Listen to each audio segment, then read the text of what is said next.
Hey guys, it's Mathel here once again with the next build, and this one's an actual build. The last one, by comparison, you couldn't really call a build, and I needed a bit of a win, and I'm glad this one ended up being quite a thick one, at least so far. So currently we've stacked some dexterity this league, now we're stacking intelligence and becoming a very smart build indeed. This is a Hand of Wisdom and Action Deadeye that's using Cobra Lash and stacking lots of chains to then make use of the 10% more damage per remaining chain node on the Deadeye to gain a bunch of single target.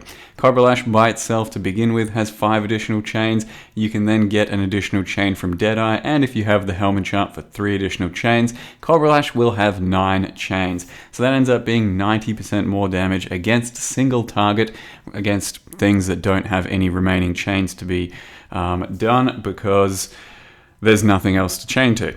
And that ends up giving you quite a lot of damage on Cobra Lash, regardless of the fact that it isn't at all poison stacking or chaos based, because it's to start with chaos based, but we're not doing any of that damage. We're just stacking a lot of intelligence that gives us flat lightning damage. As you can see, I currently have something like 1700 int, and you dual wield Hand of Wisdom and Action claws, which give you 1 to 10 lightning damage per 10 int, and that ends up being, let's just say, billions of damage of lightning. It's a non-crit character, you stack int, we've got cluster jewels just to stack int, and once you stack lots of int, you can forego your need for lots of energy shield because the int itself will act as percent energy shield, and it kind of just frees you up to do a fairly few decent things with the passive tree, and I've gone pretty heavily into cluster jewels, as I'll show you in a second. But the clear on the character is really quite nice. The single target so far from what I've tested is respectable at the very least, and we do hit extremely hard for a non-crit character that uses projectiles, so we are actually shocking things for a fairly large amount as well. My average hits are something like 300,000 per hit. With lightning, that ends up meaning that you're going to be shocking throughout maps quite commonly and quite heavily, so it should increase our clear speed quite a lot as well. And as well as that, I've also taken the overshock node, which means that my shocks go up to 60% more damage taken. So in the end, it's a pretty mobile character. It's got a lot of attack speed, movement speed, even though it's not really stacking any of that. That's just Deadeye with Tailwind and a few of the little passives that help for this type of a character. And it's a very weird passive tree. It's not something that's intuitively built normally, because we hardly take many damage nodes, and a lot of it is just traveling and taking stat points. Similar to the Hollow Palm character, but it is entirely lightning and int based, which makes it quite a lot easier to build from more defense. And with this type of a setup, you can typically do just about anything with Hand of Wisdom in Action, stack lots of int, and then do whatever skill you want. But I wanted to do Cobra Lash because I haven't played Cobra Lash since my first time on it on Poison quite a few months ago, and Cobra Lash really synergizes well with chains, but you can play any other skill, including melee stuff, and Hand of Wisdom in Action is similar in that regard to something like a Void Forge, where you can do just about anything you want, and it will have a decent level of success. Though I haven't played a effective Hand of Wisdom in Action character in quite a while, so I can't give you too many ulterior tips as to what are the skills and how to scale those, but this is my simple and humble attempt at a Cobra Lash, and the gear crafting is once again just the biggest fun aspect of this sort of character, because stacking stats and then crafting for that type of character is really quite a lot of fun to go for the min-max. You can either have a character worth a couple of exalts and it'll have a decent amount of int, decent amount of damage, or you can go for the real min-max and you start to take your stats to another level, and you can really feel every little gain. So I do want to show you guys how the character is built so far. It hasn't done anything beyond like 60% deliriumed T12s, something like that. So there's no real end game to show you yet, but want to show you how I've taken the character to this point either way. So here is our character, currently level 90, called Me Am Smrt Bild.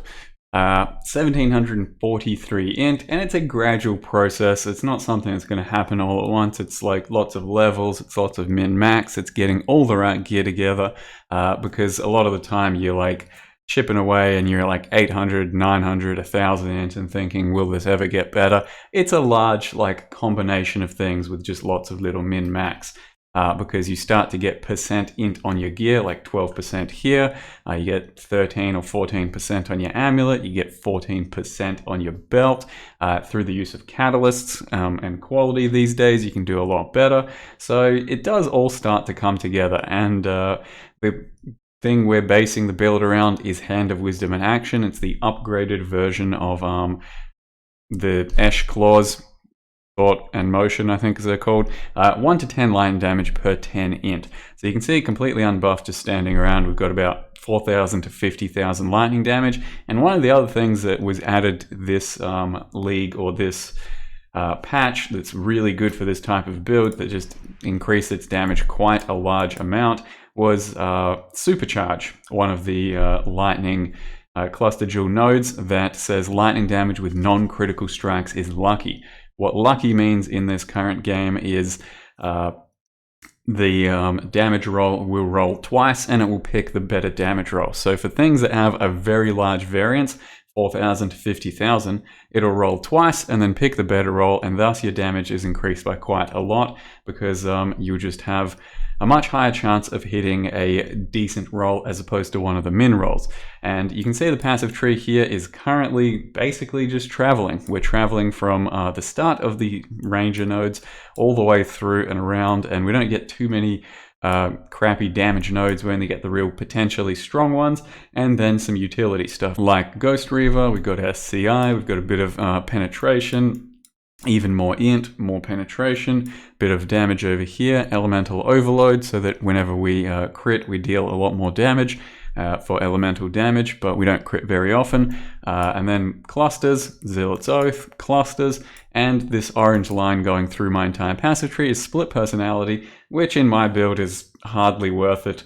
I tried to make use of one and I originally put it over here and it was giving 42 int and 42 dexterity, which is okay, but it's not really that much better than a regular jewel, and it's not really something we should be going too far out of our way for, at least not this one. You can get one with 5 int and 5 energy shield, and that's probably quite a bit better, but those are really expensive.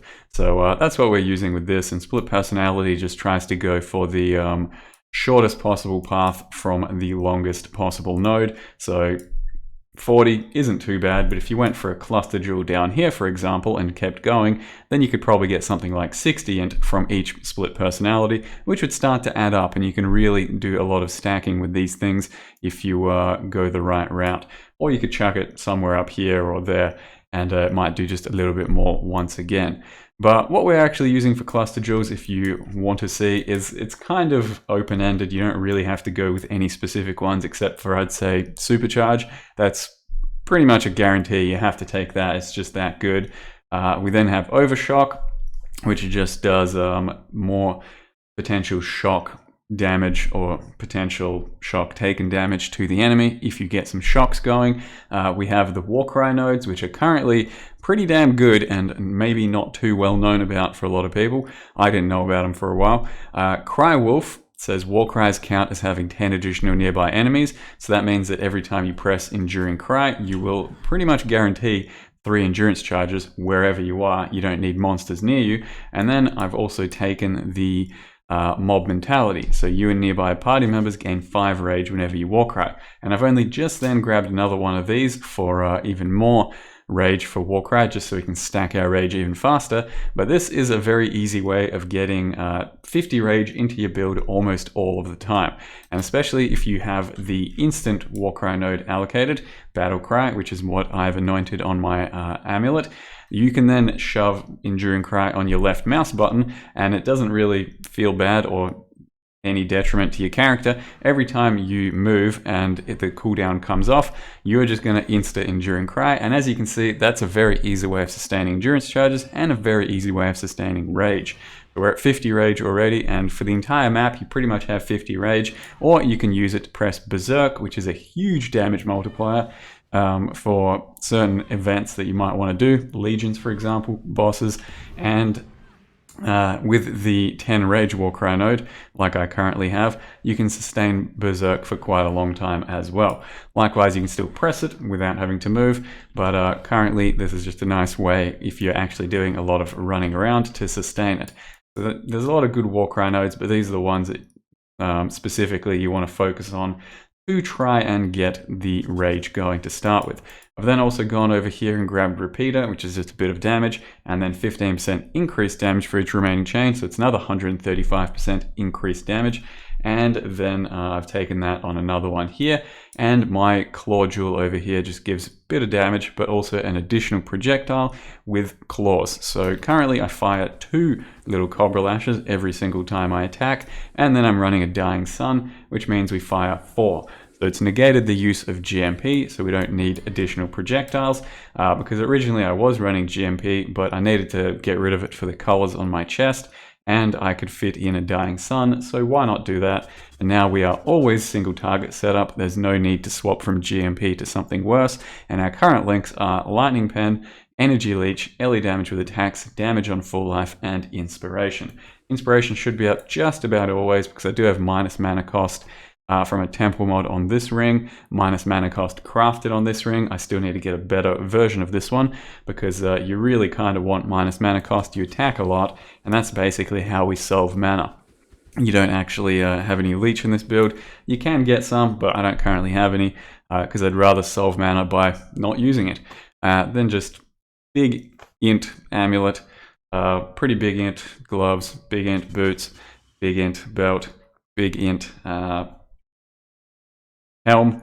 That, fun fact, if you have a sub level 80 helm like I currently do, and you have 1 spare suffix, I could Hunter Slam this one for % int as well. So if I want to put 3 exalts worth of a Hunter Slam into this for a spare suffix, it will guarantee either 6% or 8% to 10% int. So that would be another big int boost if I want, but I've currently just used the resist to try and help balance my Wise Oak with Dying Sun up at the same time. As you can see, they both balance, so Wise Oak actually does something for my build. There is a lot to cover there. Hopefully you can understand most of what I've said.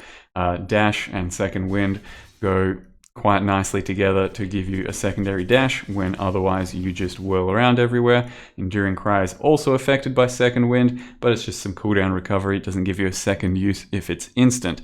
Then have Precision, Wrath, Discipline, and an Orb of Storms attached to a Critical Strikes to keep up my Elemental Overload as much as possible, and also Conductivity and Curse on Hit as my curse of choice, just for single target when I actually need it. Ancestral Protector is our totem. Ice Golem dies all the time, who the fuck cares? And then these are the flasks we're currently running. So hopefully that's all I need to say about the build, except for, of course, the Deadeye Ascendancy itself. Just a bit of attack speed and accuracy here. You got your Tailwind, but the reason we're building Deadeye is for Ricochet, 90% more damage with each remaining chain. So don't get confused, it's not the same as this type of a node. This is 15% increased damage, so it's just damage stacking the same as, say, a lightning damage node here, but this one here is more damage, so it's a huge multiplier, and it's not going to show up on your tooltip, so it's going to be a bit harder to figure out a DPS that way. Currently, seems like a couple million, who knows. We'll see how the end game feels when I get into it today.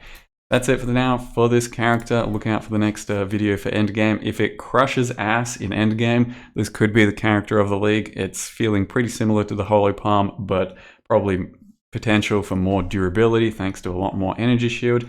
But yeah, thank you very much for watching, and see you next time.